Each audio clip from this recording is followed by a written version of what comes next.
കഴിഞ്ഞ ക്ലാസ്സിൽ നമ്മൾ പഠിച്ചതിന്റെ ബാക്കിയാണ് നമ്മൾ ഈ ക്ലാസ്സിൽ പഠിക്കുന്നത്. ശ്രദ്ധയോടെ പഠിക്കുക. നിങ്ങൾ ഫിസിക്സ് പഠിക്കുന്നത് ലേൺ വിത്ത് സ്മിത ടീച്ചർ എന്ന യൂട്യൂബ് ചാനലിൽ സ്മിത ടീച്ചറിന്റെ കൂടെയാണ്. ഈ ക്ലാസ്സുകൾ നിങ്ങൾക്ക് ഉപകാരമാകുന്നുവെങ്കിൽ ഇങ്ങനെ ഒരു ക്ലാസ്സിനെ പറ്റി നിങ്ങളുടെ ഫ്രണ്ട്സിനോടൊക്കെ പറയണം. നോട്ടുകൾ പ്രിപ്പയർ ചെയ്യാൻ പറ്റും, പരീക്ഷാ ക്വസ്റ്റ്യൻ എല്ലാം കിട്ടും. ചെറിയ വീഡിയോ ക്ലാസ്സുകളാണ്, പെട്ടെന്ന് കണ്ട് മുഴുവൻ പഠിച്ചു തീർക്കാവുന്ന ക്ലാസ്സുകളാണ് സ്മിത ടീച്ചർ തരുന്നതെന്ന് പറയണം. എല്ലാവരോടും ചാനൽ സബ്സ്ക്രൈബ് ചെയ്ത് ടീച്ചറിന്റെ ക്ലാസ്സിലെ സ്റ്റുഡൻസ് ആകാൻ പറയണം കേട്ടോ. പ്രിയപ്പെട്ട കുട്ടികളെ, ഹൗസ് ഹോൾഡ് ഇലക്ട്രിഫിക്കേഷനിലെ സേഫ്റ്റി മെഷേഴ്സ് ആണ് നമ്മൾ പഠിച്ചുകൊണ്ടിരിക്കുന്നത്. പ്രധാനമായും 4 സേഫ്റ്റി മെഷേഴ്സ്, സുരക്ഷാ ക്രമീകരണങ്ങൾ, ഗൃഹവൈദ്യുതീകരണത്തിലെ സുരക്ഷാ ക്രമീകരണങ്ങൾ നമ്മുടെ വീടിനും നമുക്കും നമ്മുടെ ഉപകരണങ്ങളെയൊക്കെ സംരക്ഷിക്കാനായിട്ട് ഉള്ള സുരക്ഷാ ക്രമീകരണങ്ങളാണ് നമ്മൾ പഠിക്കുന്നത്. Safety fuse, MCB, ELCB, RCCB ഇത്രയും നമ്മൾ കഴിഞ്ഞ വീഡിയോ ക്ലാസ്സിൽ പഠിച്ചു കഴിഞ്ഞു. ഇനി നമുക്കിന്ന് 3 പിൻ പ്ലഗും എർത്തിങ്ങും പിന്നെ കുറച്ച് ഷോക്ക്, ഇലക്ട്രിക് ഷോക്ക് ഒക്കെ വരുമ്പോൾ എടുക്കേണ്ട പ്രിക്വേഷനെ കുറിച്ചുമാണ് നമ്മൾ ഇന്ന് പഠിക്കുന്നത്. അതിൽ നിന്നും നമുക്ക് സിമ്പിളായിട്ട് ചോദിക്കുന്ന ചോദ്യങ്ങൾ ഏതൊക്കെയാണെന്നും കൂടെ പറഞ്ഞു തരും. മിക്കവാറും നമുക്ക് ഇന്ന് ഒരു ചെറിയ ക്ലാസ് കൊണ്ട് നമ്മുടെ ഈ വലിയ ചാപ്റ്റർ ഭംഗിയായിട്ട് പഠിച്ച് തീർക്കാവുന്നതാണ്. ഉടനെ തന്നെ നിങ്ങൾക്ക് ഒരു ഓൺലൈൻ ടെസ്റ്റും ഞാൻ നിങ്ങൾക്ക് നൽകും. ടെസ്റ്റ് ഇടുന്ന ഉടനെ തന്നെ അത് നിങ്ങളുടെ ഈ ക്ലാസ്സിൻ്റെ ഡിസ്ക്രിപ്ഷൻ ബോക്സിൽ അത് നിങ്ങൾക്ക് ലഭിക്കുന്നതും ആയിരിക്കും. ഈ 4 പോയിന്റുകളിൽ കൂടുതൽ ചോദ്യം ഞാൻ പ്രതീക്ഷിക്കുന്നത് 3ഉം 4ഉം 3 പിൻ പ്ലഗ് എന്ന ടോപ്പിക്കിൽ നിന്നും എർത്തിങ് എന്ന ടോപ്പിക്കിൽ നിന്നുമാണ്. അപ്പോൾ 3 പിൻ പ്ലഗിനെ കുറിച്ച് നമുക്ക് ഒന്ന് കാര്യമായിട്ട് പഠിച്ചേക്കാം. മോർ സേഫ്റ്റിക്ക് വേണ്ടി വീട്ടിലെ പല ഉപകരണങ്ങളിലും ഉപയോഗിച്ചിരിക്കുന്ന 3 പിൻ പ്ലഗ് നമുക്ക് പരിചയമുള്ളതാണ്. അതിൽ 3 പിന്നുകളുണ്ട്. അതിലൊരു വലുതും നീളം കൂടിയതുമായൊരു പിന്നുണ്ട്. അതിനെ എർത്ത് പിൻ എന്നാണ് പറയുന്നത്. E എന്ന അക്ഷരങ്ങൾ കൊണ്ട് സൂചിപ്പിക്കാം. പിന്നെ 2 ചെറിയ പിന്നുകൾ കൂടിയുണ്ട്. ന്യൂട്രൽ ലൈനോടും ഫേസ് ലൈനോടും കണക്ട് ചെയ്യുന്നതാണത്. ഇതിൽ എർത്ത് പിൻ കണക്ട് ചെയ്തിരിക്കുന്നത് ഇപ്പോൾ ഇലക്ട്രിക് അയൺ ബോക്സ് ആണെങ്കിൽ അതിൻ്റെ ബോഡിയോടാണ്. അപ്പോൾ ഈ പിൻ ഏതിനോട് കണക്ട് ചെയ്തു നമ്മളോട് ക്വസ്റ്റ്യൻ ചോദിക്കാം. ബോഡി ഓഫ് ദി അപ്ലയൻസിനോടാണ് കണക്ട് ചെയ്യുന്നത്. അതായത് ആ ഇൻസ്ട്രുമെൻറ്റിൻ്റെ ബോഡിയിലേക്ക് എന്തെങ്കിലും ഒരു ഇലക്ട്രിക് ലീക്കേജ് ഉണ്ടായിക്കഴിഞ്ഞാൽ അപ്പോൾ തന്നെ അത് എർത്ത് ലൈനിലേക്ക് പോവുകയും ആ കൂടിയ വൈദ്യുത പ്രവാഹം എർത്ത് ലൈനിൽ ഉണ്ടാകുന്നത് കൊണ്ട് ഫ്യൂസ് വയർ മെൽറ്റ് ചെയ്യുകയും അങ്ങനെ വൈദ്യുതി ബന്ധം വിച്ഛേദിക്കപ്പെട്ട് ആ അപ്ലയൻസ് നമ്മളും ഒക്കെ സുരക്ഷിതരാവുകയും ചെയ്യും. അപ്പോൾ അതാണ് ഈ 3 പിൻ പ്ലഗ് മോർ സേഫ്റ്റി തരുന്നു എന്ന് പറയുന്നത്. 3 പിൻ പ്ലഗിൽ എർത്ത് പിന്നിന് മറ്റ് പിന്നുകളെ അപേക്ഷിച്ച് നീളവും വലിപ്പവും കൂടുതലാണ്. അതിൻ്റെ കാരണം ഒരു സോക്കറ്റിലേക്ക് ഇൻട്രൊഡ്യൂസ് ചെയ്ത് കഴിയുമ്പോൾ അതാണ് ആദ്യം ലൈനുമായിട്ട് കോണ്ടാക്റ്റ് വരുന്നത്. അപ്പോൾ ലീക്കേജ് ഉണ്ടെങ്കിൽ എർത്ത് ചെയ്യപ്പെടണം. ഇനി ലൈനിൽ നിന്ന് എന്തെങ്കിലും പ്രശ്നമുണ്ടെങ്കിൽ അത് പിൻവലിക്കുമ്പോഴും ഏറ്റവും അവസാനം സോക്കറ്റിലുമായിട്ടുള്ള ബന്ധം, വൈദ്യുതിയുമായുള്ള ബന്ധം വിച്ഛേദിക്കുന്നതും എർത്ത് ലൈൻ ആയിരിക്കും, ആ പിന്നായിരിക്കും. അതിനു വേണ്ടിയാണ് അതിന് നീളവും വണ്ണവും കൂട്ടിയിരിക്കുന്നത്. ഈ ഭാഗത്തു നിന്നുള്ള ചോദ്യങ്ങളും നമുക്ക് ടെക്സ്റ്റിൽ തന്നെ ഉണ്ട്. അതൊന്നും നമുക്ക് അടയാളപ്പെടുത്തി എടുക്കാം.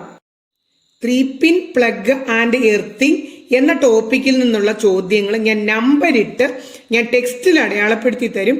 നിങ്ങൾ ആ നമ്പർ ഇട്ട് നോട്ട്ബുക്കിലേക്ക് എഴുതിയെടുക്കുക. Page number 67 first question, which are the lines that connected to the coil of electric iron. കോയിലിനോട് കണക്ട് ചെയ്തിരിക്കുന്നത് ഫേസും ന്യൂട്രലുമാണ്. ബോഡിയോട് കണക്ട് ചെയ്തിരിക്കുന്നതാണ് എർത്ത് ലൈൻ. ഇനി ഈ phase line come in to contact with the body of the appliances due to the defect in insulation. Insulation എന്തെങ്കിലും കുഴപ്പമുണ്ടായിട്ടോ അല്ലെങ്കിൽ എന്തെങ്കിലും ഇലക്ട്രിസിറ്റി ലീക്കേജ് ഉണ്ടായി ബോഡിയുമായിട്ട് ഫേസ് ലൈൻ കണക്ട് ചെയ്യപ്പെട്ടാൽ, കോണ്ടാക്റ്റിൽ വന്നാൽ, what happens to the person who touches the body of the appliance? Get electric shock. ഇനി 3ാമത്തെ ക്വസ്റ്റ്യൻ അടയാളപ്പെടുത്തി ബുക്കിലേക്ക് എഴുതണം. Which line come in to contact with pin E. Earth line ആണ്. അടുത്ത question, how does earth pin differ from other pins? Why it is made so. അത് എന്താണ് അങ്ങനെയുണ്ട്, എന്ത് ഡിഫറൻസ് ആണുള്ളത്, എന്തുകൊണ്ടാണ് അങ്ങനെ ഉണ്ടാക്കിയിരിക്കുന്നത്? ഞാൻ പറഞ്ഞല്ലോ, 10ലെ ഓരോ ഇഞ്ചിൽ കിടക്കുന്ന ക്വസ്റ്റിനും ഓരോ ലൈനിൽ കിടക്കുന്ന ക്വസ്റ്റിനും നമുക്ക് പ്രധാനപ്പെട്ടതാണ്. അത്രേ നമുക്ക് പരീക്ഷയ്ക്ക് പഠിക്കാനുള്ളൂ. അത് മുഴുവൻ പഠിക്കുകയും വേണം താനും. രണ്ടാമത്തെ ചോദ്യത്തിന്റെ ആൻസർ നമ്മുടെ ടെക്സ്റ്റിൽ തന്നെ ബോക്സിലുണ്ട്. The length and thickness of earth pin is more than that of other pins.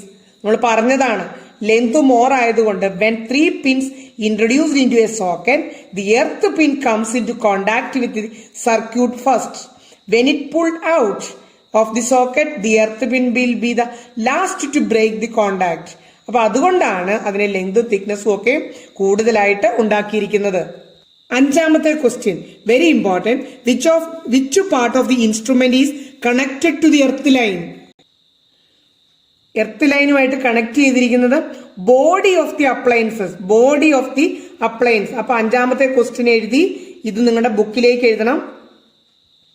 നമ്മുടെ വീട്ടിലെ പല ഇൻസ്ട്രുമെന്റുകളും DC ഉപയോഗിച്ചാണ് വർക്ക് ചെയ്യുന്നത്. പക്ഷെ നമ്മൾ സർക്യൂട്ടിൽ എടുത്തിരിക്കുന്നത്, നമ്മുടെ സർക്യൂട്ടിൽ കൂടി വരുന്നത് AC-യുമാണ്. ഇപ്പൊ TV AC ആണോ DC ആണോ എന്ന് ചോദിച്ചിട്ടുണ്ട്. ഇപ്പൊ TV DC-യിലാണ് വർക്ക് ചെയ്യുന്നത്. ദെൻ നമ്മുടെ മൊബൈൽ ഫോൺ ബാറ്ററി അതൊന്ന് ചാർജ് ചെയ്യാനായിട്ട് മൊബൈൽ ഫോൺ ബാറ്ററിയിൽ DC ആണ് വരുന്നത്. പക്ഷെ നമ്മൾ ചാർജ് ചെയ്യാൻ ഉപയോഗിക്കുന്നത് AC ആണ്. അതിനുവേണ്ടി നമുക്ക് AC-യെ DC ആയിട്ട് കൺവേർട്ട് ചെയ്യുന്നുണ്ട്.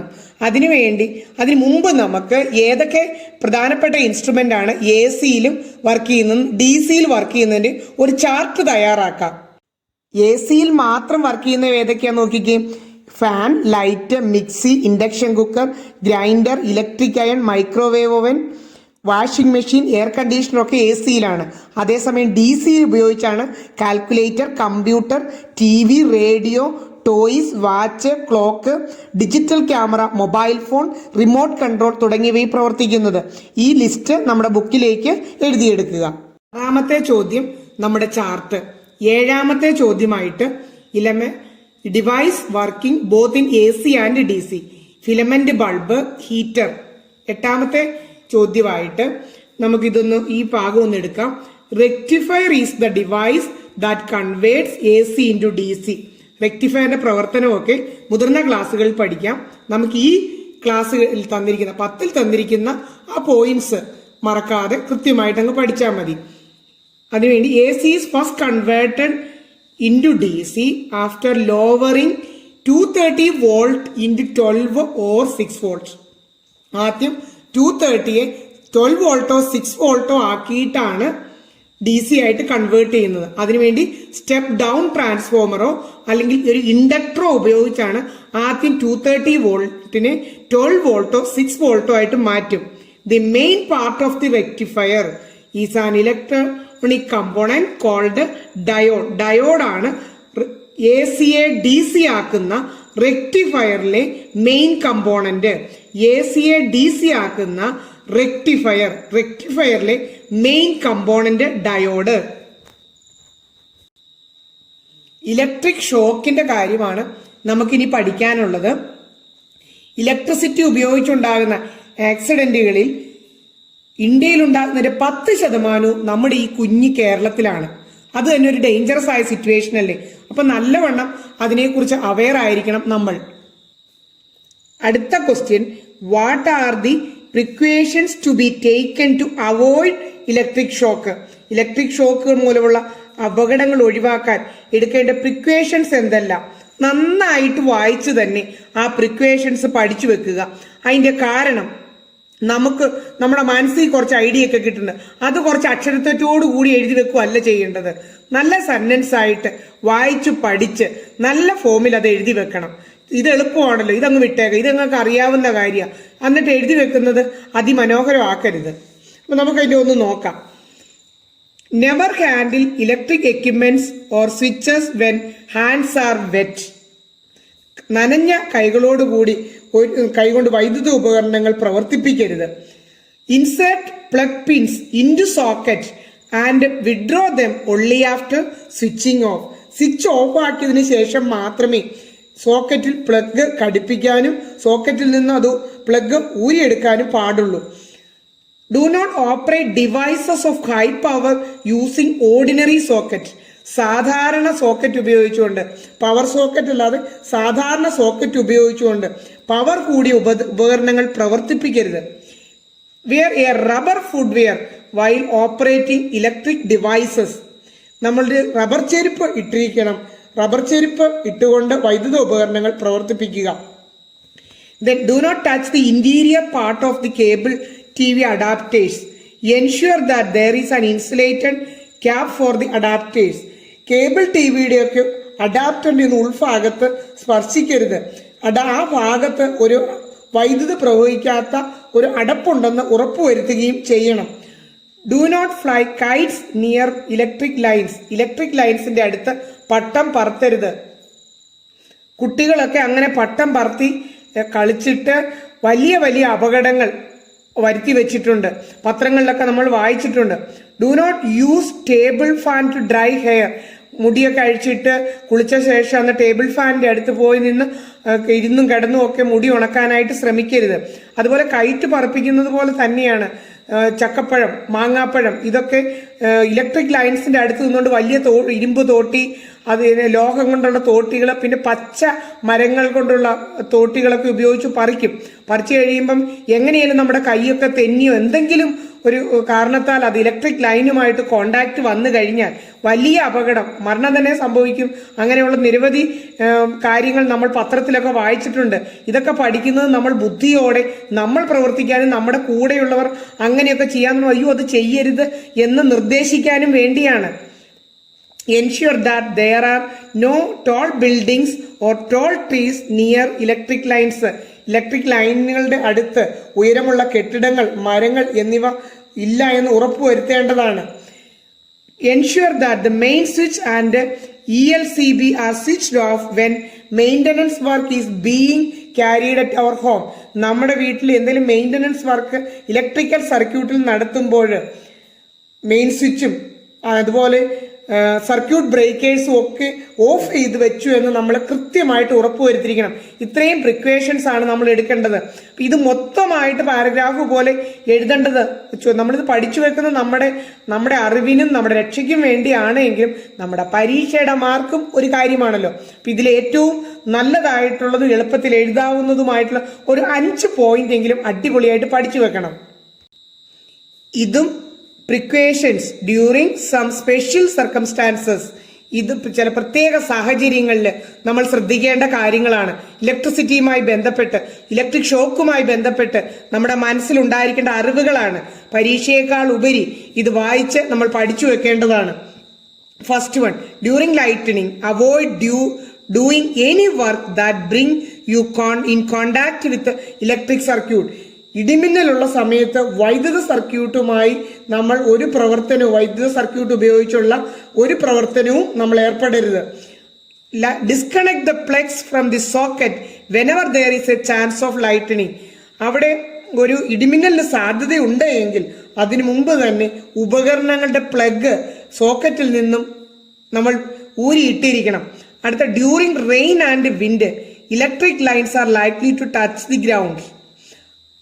ഇടിയും മഴയും ഒക്കെയുള്ള അവസരത്ത് വൈദ്യുതി ലൈൻ പൊട്ടി വീണും അല്ലാതെയും ഒക്കെ ഭൂമിയെ സ്പർശിച്ച് അപകടം ഉണ്ടാകാതിരിക്കാൻ ശ്രദ്ധിക്കേണ്ടതാണ്.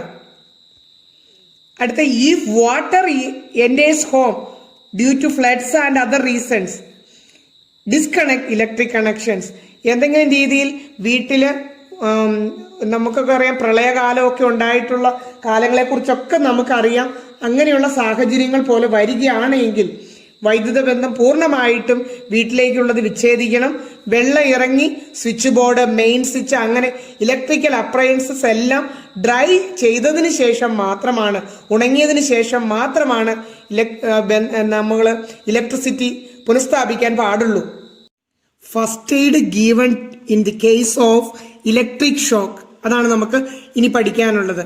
അപ്പോൾ ആദ്യം നമുക്കൊന്ന് മനസ്സിലാക്കാം, ഇലക്ട്രിക് ഷോക്ക് ഉണ്ടായ വ്യക്തിക്ക് ബോഡിയിൽ എന്തൊക്കെ ചേഞ്ചാണ് വരുന്നത്. As A result of electric shock the body temperature of the victim decreases. Body temperature decreases. Viscosity of the blood increase ചെയ്യുന്നു. അതായത് ക്ലോട്ടൊക്കെ ചെയ്യാനുള്ള രീതിയിൽ ആ ബ്ലഡിന്റെ വിസ്കോസിറ്റി ഒരു ഒഴുക്ക് നിലയ്ക്കുന്നത് പോലെയാകുന്നു. And clotting of the blood occurs. In addition muscles of the body contract ചെയ്യും. ഇത്രയും പ്രശ്നങ്ങളാണ് ആ വ്യക്തിക്ക് ഇലക്ട്രിക് ഷോക്ക് ഏൽക്കുന്ന അവസ്ഥയിൽ ഉണ്ടാവുക. അപ്പൊ ഫസ്റ്റ് എയ്ഡ് കൊടുക്കാനായിട്ട് നമ്മൾ വളരെ ഓടി ചെല്ലുന്നതിന് മുമ്പ് ആദ്യം തന്നെ ചെയ്യേണ്ട കാര്യം, അതുകൊണ്ട് ഇവിടെ 4 പോയിന്റ് ഫസ്റ്റ് എയ്ഡ് എങ്ങനെ കൊടുക്കൂ എന്നുള്ളതിന് പകരം ആദ്യം ഏറ്റവും ഇമ്പോർട്ടൻ്റ് ആയിട്ടുള്ളത്, first aid should be given only after disconnecting the victim from the electric wire. Shock ഉണ്ടായ ആളെ ഇലക്ട്രിക് വയറിൽ നിന്നും നമ്മൾ ഉണങ്ങിയ തടിക്കഷ്ണമോ അല്ലെങ്കിൽ ഇൻസുലേറ്റഡ് ആയിട്ടുള്ള വസ്തുക്കളോ വെച്ച്, ഇപ്പൊ നമ്മുടെ ഈ തടി അന്വേഷിച്ച് നടക്കാൻ സമയമില്ല, നമ്മുടെ കഴുത്തില് ഒരു ഉണങ്ങിയ ഒരു തുണി ഷോള് കിടപ്പുണ്ട്, ആ വ്യക്തിയുടെ ദേഹത്തേക്ക് അത് എറിഞ്ഞ് നമുക്കതിൽ പിടിച്ച് വലിക്കാമെന്നുണ്ടെങ്കിൽ അത് ഉപയോഗിക്കാൻ സാധിക്കും. അപ്പൊ തടിക്കട്ടെ അന്വേഷിച്ച് ഓടി നടക്കുകയല്ല ചെയ്യേണ്ടത്. അടുത്തത്, to provide the first aid. എങ്ങനെയാണ് ഈ ഫസ്റ്റ് എയ്ഡ് കൊടുക്കേണ്ടത്? ആദ്യം എന്തായാലും അദ്ദേഹത്തെ ആ ഇലക്ട്രിക് ലൈനിൽ നിന്നും ഡിസ്കണക്ട് ചെയ്യണം. അതിനുശേഷം rise the temperature of the body by massaging. Massage ചെയ്ത് അദ്ദേഹത്തിന്റെ ബോഡി ടെമ്പറേച്ചർ ഇൻക്രീസ് ചെയ്യാനായിട്ട് നോക്കണം. Give artificial respiration and massage muscles and bring them to the original condition. Contract ചെയ്തു പോയ ആ മസിൽസിനെ പരമാവധി മസാജ് ചെയ്ത് അതിനെ പൂർവ്വസ്ഥിതിയിലേക്ക് കൊണ്ടുവരണം. Start first aid for functioning the heart. ഹാർട്ടിന്റെ ഫങ്ഷനിങ് നിന്നു പോകാൻ സാധ്യതയുണ്ട്. അപ്പോൾ അതിനുള്ള ഫസ്റ്റ് എയ്ഡ് ആയിട്ട് apply pressure on the chest. ഈ ഹാർട്ട് അറ്റാക്ക് ഒക്കെ വരുന്നത് പോലെ അതൊക്കെ നമുക്ക് സ്കൂളുകളിൽ പോലും പല രീതിയിൽ സ്കൗട്ട് ആൻഡ് ഗൈഡ്, JRC ഇതൊക്കെ വഴി നമുക്ക് തന്നെ പരിശീലനം കിട്ടുന്നതാണ്. അപ്പോൾ അതൊക്കെ നമ്മൾ ശ്രദ്ധയോടെ, നമുക്ക് എപ്പോഴും ഇതൊക്കെ ആവശ്യം വരും, നമുക്കും മറ്റുള്ളവർക്കും വേണ്ടി ഉപയോഗിക്കാൻ ആവശ്യം വരുന്ന കാര്യങ്ങളാണവ. അവ കൃത്യമായി ചെയ്യാൻ പഠിക്കുന്നത് നല്ലതാണ്. Last point, take the person to the nearest hospital immediately. നമ്മുടെ കഴിവുകൊണ്ട് നമ്മൾ വളരെ നന്നായിട്ട് ഫസ്റ്റ് എയ്ഡ് കൊടുത്തു എന്നും പറഞ്ഞ് ഇരിക്കുകയല്ല ചെയ്യേണ്ടത്. ചെറിയ വോൾട്ടേജ് പ്രശ്നത്തിൽ പോലും ചിലപ്പോൾ കാഴ്ചക്കുറവ്, കേൾവിക്കുറവ്, അങ്ങനെയുള്ള വിവിധ പ്രശ്നങ്ങൾ ഉണ്ടാകാൻ സാധ്യതയുണ്ട്. അതുകൊണ്ട് എത്രയും പെട്ടെന്ന് വൈദ്യസഹായം തേടേണ്ടതുണ്ട്. ചിലപ്പോൾ ഹൈ വോൾട്ടേജ് ആണെങ്കിൽ തലച്ചോറിനെ പോലും ബാധിക്കുന്ന പ്രശ്നങ്ങൾ ഉണ്ടാകാറുണ്ട്. അതുകൊണ്ട് എത്രയും പെട്ടെന്ന് നമുക്ക് അദ്ദേഹത്തിന്റെ ജീവൻ രക്ഷിക്കാനുള്ള ഫസ്റ്റ് എയ്ഡ് നൽകിയ ശേഷം എത്രയും പെട്ടെന്ന് ഹോസ്പിറ്റലിലാണ് എത്തിക്കേണ്ടത്. ഇവിടെ ഒരു വൈദ്യുതി സംരക്ഷണത്തിനെ കുറിച്ച് ഒരു മുദ്രാവാക്യവും കൂടി പറയുന്നുണ്ട്. എനിക്ക് ടെക്സ്റ്റിൽ ഒരു പോയിന്റ് പോലും കളയാൻ ഇഷ്ടമില്ല. ഇനി എവിടെ നിന്നാണ് ചോദ്യം വരിക എന്ന് പറയാൻ പറ്റില്ല. ചിലപ്പോൾ നിങ്ങളോട് നല്ലൊരു കോട്ട് എഴുതാനായിരിക്കും പറയുന്നത്, നല്ലൊരു ക്വസ്റ്റൻ എഴുതാനായിരിക്കും പറയുന്നത്, ഒരു പോയിന്റ്.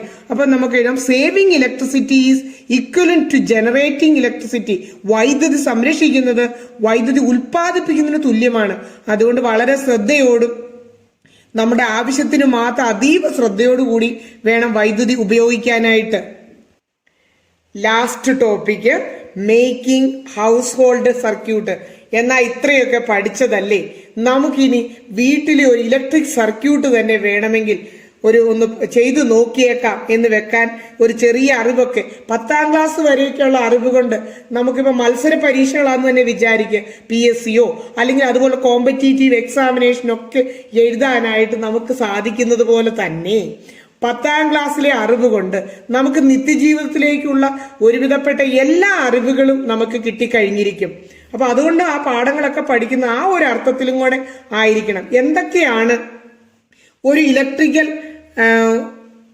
ഒരു സർക്യൂട്ട് കണക്ട് ചെയ്യാനും, സർക്യൂട്ടിലേക്ക് ഒരു ഹൗസ് ഹോൾഡ് സർക്യൂട്ട് കണക്ട് ചെയ്യുമ്പോൾ എന്തൊക്കെയാണ് ആവശ്യം വരുന്നതെന്നൊരു ചാർട്ട് മാത്രമാണ് ഇത്. നമുക്ക് പരീക്ഷയ്ക്കൊന്നും ആവശ്യം വരില്ല. ഇതെന്തിനാണ് ഉപയോഗിക്കുന്നതെന്ന് പടമൊന്നും കാണിച്ചത് നമ്മളോട് ചോദിക്കില്ല. ഇതെല്ലാം തന്നെ സ്വിച്ച്, പല സ്വിച്ചുകൾ കാണിച്ചിട്ടുണ്ട്. കൺട്രോൾ കറണ്ട് ആണെന്ന് നമുക്കറിയാം. MCB, RCB എല്ലാം കൊടുത്തിട്ടുണ്ട്. അത് സേഫ്റ്റി ഡിവൈസ് ആണ്. പിന്നെ പല ഒരു സ്വിച്ച് ബോർഡ് കൊടുത്തിട്ടുണ്ട്, സ്വിച്ച് ഫിക്സ് ചെയ്യാനാണ്. ഇതെല്ലാം വായിച്ച് സമയം കളയേണ്ടതൊന്നുമില്ല. പിന്നെ നമ്മൾ പറയാത്ത ചിലതൊക്കെ ഉണ്ട്, kit kat fuse, protect circuit from excess കറണ്ടിന് വേണ്ടിയിട്ടാണ് അത് സർക്യൂട്ടുകൾ ഉപയോഗിക്കുക. Meter box to measure consumed electricity. Main switch control the flow of power to the all building. Then bulb holder bulb fix ചെയ്യാനായിട്ട് ഇൻഡിക്കേറ്റർ ഉണ്ട് to detect the presence of current. Regulator ഉണ്ട് control current to the fan. അടുത്തത് clamp ammeter to measure high current. നമുക്ക് plier, gloves ഇതൊക്കെ ആവശ്യമായിട്ട് വരുന്നുണ്ട്. Wire cut ചെയ്യാൻ വേണ്ടിയിട്ട് പ്രൊട്ടക്ട് ഫ്രം ഷോക്ക്. ഇത് ഇൻസ്ട്രുമെന്റുകളായിട്ട് പണിയുമ്പോൾ നമ്മളൊരു ഗ്ലൗസ് ഉപയോഗിക്കേണ്ടതാണ്. ഇൻസുലേഷൻ ടേപ്പ് ഉപയോഗിച്ച് ജോയിന്റ്സ് ഒക്കെ പ്രൊട്ടക്ട് ചെയ്യുന്നതാണ്. വോൾട്ട് മീറ്റർ ഉപയോഗിച്ച് AC വോൾട്ടേജ് നമുക്ക് മെഷർ ചെയ്യാനായിട്ട് സാധിക്കും. വയർ സ്ട്രിപ്പർ വയറിനുള്ള ഇൻസുലേഷൻ റിമൂവ് ചെയ്യാനായിട്ട് ഉപയോഗിക്കുന്നു. വയർ ഫോർ സെൻഡിങ് പവർ, ഏറ്റവും വയർ എന്നുള്ള കേബിൾ നമുക്ക് ആവശ്യമാണ്. ഫിക്സ് ചെയ്യാനായിട്ട് ഡിഫറെന്റ് ടൈപ്പ് സ്ക്രൂ ഡ്രൈവേഴ്സ് ഉണ്ട്. പിന്നെ PVC പൈപ്പ് ഫിറ്റ് ചെയ്യാനായിട്ട് ഫോർ കമ്പൈനിങ് വേരിയസ് വയർ, പല ഷേപ്പിലുള്ള PVC പൈപ്പിന്റെ പാർട്സ് ഉണ്ട്. PVC ചാനൽ ഉണ്ട്. ഇതുണ്ട് ഇങ്ങനെ ഇരിക്കുന്ന PVC ചാനൽ ഉപയോഗിക്കുന്നത് for concealed wiring over the വോളിന് മുകളിൽ കൂടി, ഭിത്തിക്ക് മുകളിൽ കൂടി വയറിംഗ് നടത്തേണ്ടി വരുമ്പോഴാണ് PVC ചാനൽ ഉപയോഗിക്കുന്നത്. PVC പൈപ്പ് ആണെങ്കിൽ കൺസീൽഡ് വയറിംഗ് ഇൻസൈഡ് ദി വോളിന് ഇൻസൈഡ് ആയിട്ട് കൺസീൽ ചെയ്ത വയറിംഗ് നടത്താൻ വേണ്ടിയിട്ടാണ്. ടെസ്റ്റർ നമുക്കറിയാം ടു ടെസ്റ്റ് ഫേസ് ലൈൻ ആണ്.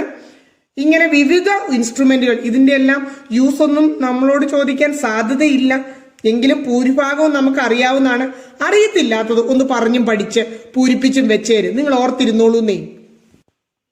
ഒരു സർക്യൂട്ടിന്റെ ഡയഗ്രാം ഒക്കെ ഒന്ന് നമ്മളെ കാണിച്ചു തന്നേക്കുന്നു എന്ന് മാത്രമേ ഉള്ളൂ. അപ്പൊ അതിനകത്ത് കാരണം ഞാനിതെല്ലാം പറയുന്നത് എന്താണെന്ന് വെച്ചാൽ ഇനി ഇവിടെ എന്തെങ്കിലും പഠിക്കാനുണ്ടോ എന്ന് വിചാരിക്കുന്ന ചില മിടുക്കരുണ്ട്. അവർക്കൊരു മനസമാധാനം ഉണ്ടാകാൻ വേണ്ടിയാണ് ഞാൻ പറയുന്നത്. ഒരു സർക്യൂട്ടിന്റെ ഡയഗ്രാം കാണിച്ചേക്കുന്നു എന്ന് മാത്രമേ ഉള്ളൂ. ഇത് മെയിൻ ഫ്യൂസ് ആണ്. ഇത് മെയിൻ സ്വിച്ചിനെ സൂചിപ്പിക്കുന്നു. ELCB MCB ഒക്കെയാണ് സ്വിച്ച് ബോർഡ്. അതിനൊരു കണക്ഷൻ ഡയഗ്രാം വെറുതെ കാണിച്ചേക്കുന്നു എന്ന് മാത്രമേ ഉള്ളൂ. ഇനി ഏറ്റവും അവസാനമായിട്ട് നമ്മളോട് പറഞ്ഞേക്കാണ്, ഇനി സ്മിത ടീച്ചറൊക്കെ നന്നായിട്ട് പഠിപ്പിച്ചതല്ലേ, ഞാൻ ഇനി നന്നായിട്ടൊന്ന് ഇലക്ട്രിഫിക്കേഷൻ നടത്തിയേക്കാന്ന് പറഞ്ഞിട്ട് ആത്മവിശ്വാസം കൂടി ഇറങ്ങിയേക്കരുത്. Electrification is to be done using materials according to BIS marks and conditions according to the Indian electricity rules അനുസരിച്ചുള്ള രീതിയിലുള്ള മെറ്റീരിയലും കാര്യങ്ങളും ഒക്കെ ഉപയോഗിച്ച് അതിന് പരിശീലനം നേടിയവരുമേ ഇലക്ട്രിഫിക്കേഷന് വേണ്ടി ഇറങ്ങി പുറപ്പെടാവൂ. ഈ വർക്കൊക്കെ നല്ല എക്സ്പേർട്ട് ആയിട്ടുള്ള ഒരു ഇലക്ട്രീഷ്യന്റെ സാന്നിധ്യത്തിൽ, ഇലക്ട്രീഷ്യന്റെ സഹായത്തോടെ നിർദ്ദേശത്തോടെ മാത്രം ചെയ്യുക. അവസാനം ചെയ്തതിന് ശേഷം സർക്യൂട്ട് നന്നായി വർക്ക് ചെയ്യുന്നുണ്ടോന്ന് അറിയാൻ ചെറിയ രീതിയിൽ ടെസ്റ്റർ ഉപയോഗിച്ച് എക്സാമിൻ ചെയ്യുക. ഒരു ബൾബ് ഒന്ന് പ്രവർത്തിപ്പിച്ച് നോക്കുക, ഫാൻ പ്രവർത്തിപ്പിച്ച് നോക്കുക, മൊബൈൽ ചാർജ് ചെയ്ത് നോക്കുക. ഇവയൊക്കെ ചെയ്ത് നമുക്ക് നമ്മളുടെ സർക്യൂട്ടിന്റെ വർക്കിംഗ് പ്രോപ്പർ ആണോ എന്ന് നമുക്ക് നോക്കാനായിട്ട് സാധിക്കും. പ്രിയപ്പെട്ട കുട്ടികളെ, നമ്മുടെ യൂണിറ്റ് തീർന്നു കഴിഞ്ഞിരിക്കുന്നു. വളരെ വലിയൊരു യൂണിറ്റ് ആയിരുന്നു. അതും എല്ലാം ചെറിയ ചെറിയ പാർട്ടുകളായിട്ട് നൽകിയിട്ട് പോലും കുറച്ച് പാർട്ടൊക്കെ ഉണ്ട്. പക്ഷെ കൃത്യമായിട്ട് നിങ്ങൾ മുഴുവൻ പഠിച്ച് തീർന്നിരിക്കും, മുഴുവൻ നോട്ട് എഴുതി തീർന്നിരിക്കും. എക്സാം ക്വസ്റ്റ്യൻ നിങ്ങൾക്ക് പിടികിട്ടി കഴിഞ്ഞിരിക്കും സ്മിത ടീച്ചറിന്റെ കൂടെ പഠിച്ചു കഴിഞ്ഞാൽ. പിന്നെ ലെറ്റസസ് നിങ്ങൾക്ക് ചെയ്തു തരുന്നതായിരിക്കും. ഇതിനകത്തുനിന്ന് ഇനി എക്സാം ഒക്കെ അടുക്കുമ്പോൾ നിങ്ങളുടെ സപ്പോർട്ടും നിങ്ങളുടെ സ്നേഹവും ഒക്കെ പോലെ ഇരിക്കും. ഞാൻ പരീക്ഷ അടുക്കുമ്പോഴേക്കും നിങ്ങൾക്ക് എക്സാം ക്വസ്റ്റ്യൻസ് വിട്ടുതരും. ഞാൻ വീണ്ടും പറയുകയാണ്, നിങ്ങളുടെ സപ്പോർട്ട്, അത് ലൈക്ക്, കമന്റ്, ഇതൊക്കെയാണ് ഞാൻ അതിൽ നിന്നൊക്കെയാണ് നിങ്ങളുടെ സപ്പോർട്ട് മനസ്സിലാക്കുന്നത്. സപ്പോർട്ട് കുറഞ്ഞാൽ ഞാൻ നോക്കും ഏത് ക്ലാസ്സുകാരാണ് എന്നെ കൂടുതൽ ഇഷ്ടപ്പെടുന്നത്, എൻ്റെ ക്ലാസ് ഇഷ്ടപ്പെടുന്നത് നോക്കും. അവരുടെ ക്ലാസ് ചെയ്യാനായിട്ട് ടീച്ചർ അങ്ങ് പോകും. കാരണം ടീച്ചറിന് ഒരു വിഷമം വിചാരിക്കേണ്ട ആവശ്യമില്ല. കാരണം ഇഷ്ടം പോലെ 8 മുതൽ 12ാം ക്ലാസ് വരെയുള്ള വിവിധ രീതിയിലുള്ള മാത്സ്, ഫിസിക്സ് എല്ലാം ടീച്ചറിന് നൽകാനുണ്ട്. അപ്പം നിങ്ങൾ കട്ട സപ്പോർട്ടായിട്ട് ഫ്രണ്ട്സിനെല്ലാം കൊടുത്ത് ക്ലാസ്സിനെ കുട്ടി പറഞ്ഞ് സബ്സ്ക്രൈബ് ചെയ്ത് അടിപൊളിയായിട്ട് ടീച്ചറിന്റെ കൂടെ സപ്പോർട്ടായിട്ട് നിൽക്കുക. ഇതാണ് നമ്മുടെ assignment question. Which line is connected to the body of the appliance?